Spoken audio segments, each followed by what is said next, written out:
What's guys? Take two. What is good, guys? How's everybody doing out there? TheMtVernonkid here, back again. Welcome to another comic review, and today we are doing more reviews under the world of Marvel.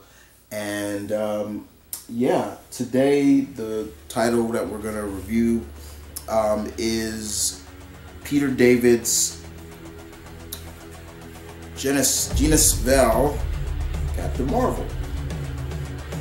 Yeah, this is so the original Marvel, Captain Marvel, his son is back alive with Rick Jones. Rick Jones is back alive. Yeah, for all those who don't remember, Rick Jones died, but death in comics don't mean squat, right? But they're back. And first of all, I had to get the Dan Jurgens cover. That cover was just great. It's just great. This has been out for a while, but I just haven't had time to review it, so I'm here to review it now. So this is a very interesting tale. Once again, I want to make sure I get the creative team right. So, creative-wise, Peter David. I love Peter David. Met the man many times. Great guy. And we have Juan Ramirez as the artist. Artwork was pretty good, sir. I really enjoyed it. So here we see both of them are back alive, and it kind of goes back and forth through past and present. And basically the whole concept is Rick is looking for his wife, Marlo, who at one point left him because she started getting feelings for Moondragon. And it was great to see Heather Douglas, Moondragon, in this book. For all those who don't know, I am a big fan of Moondragon, and she is another one of those characters that I want to see in the MCU. I want to see them bring her into the MCU. And then another thing that probably people don't realize is that Heather Douglas, Moondragon, is the daughter of Drax the Destroyer. Yeah. But anyway, going on, pretty much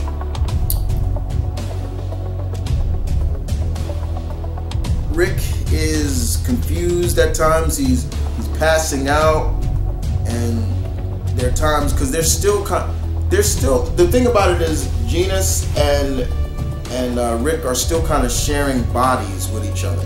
Back in the day when the negative bands were on them, they would share bodies. One would come out and one would be in the microverse or so. So here it's kind of playing out like that. But Rick is still looking for his wife. And Marlo has been captured by this and is put on display at this intergalactic zoo. Like, I'm talking intergalactic zoo, where alien races are looking at her and like, kind of like, remember the Preserver from the Superman animated series? Kind of like that. And she's like, get me out of here, you know, and the zookeeper's like, what's wrong with your face? Like, why is it moist now? And he doesn't, I guess he doesn't know crying and things like that. So Rick is on Earth, and he bumps into Tony Stark, and Tony's like, whoa, Rick, you're back. Like, it's so funny. Like, wow, when did you get back? And because Rick goes to the Avengers Tower, and he's like, wait, oh. And they're like, wait. And the guy's like, well, he doesn't work here anymore. And, you know, because the Avengers the towers no more. Their headquarters was in the Celestial. So it's really interesting. And, you know, Rick is he's just walking down the street, and there's one guy, guy had his headphones on, and there was a guy fixing, and Rick just rips his, and the guy's like, yo, what are you doing? He's like, I just saved your life. And he's like, what did you save my life? And then all of a sudden you just see the brick, and he's like, it was pretty funny. While Genis is just all over the place and trying to remember his memories, he seems to have lost he can't remember too much, and it gets really complicated from there. But throughout the whole series, we see him just from the past and present, like how it worked and just how close these two got over time, you know, because they shared a body in a sense, which I really enjoy. And I love that Peter David plays up a lot of backstory, which I love when Marvel does. If you don't know what's going on, they always put it like in the corner. If you don't remember, here, read this, and it lets you know what's going on. I really enjoyed that. And here's Moondragon. I'll let you guys see Heather. Look how lovely she looks. That is beautiful. And I love that, you know, Heather does come and get them and says, I'll take you, I know where she is, things like that. She does help. But by the end, when they are able to free Marlowe, the zookeeper say, I won't forget this, and he's all like, and he does, and he starts to beat up on, you know, Genis and them. He's like, yeah, see, without those bands, you're nothing. And I love what he says, Genis says at the end.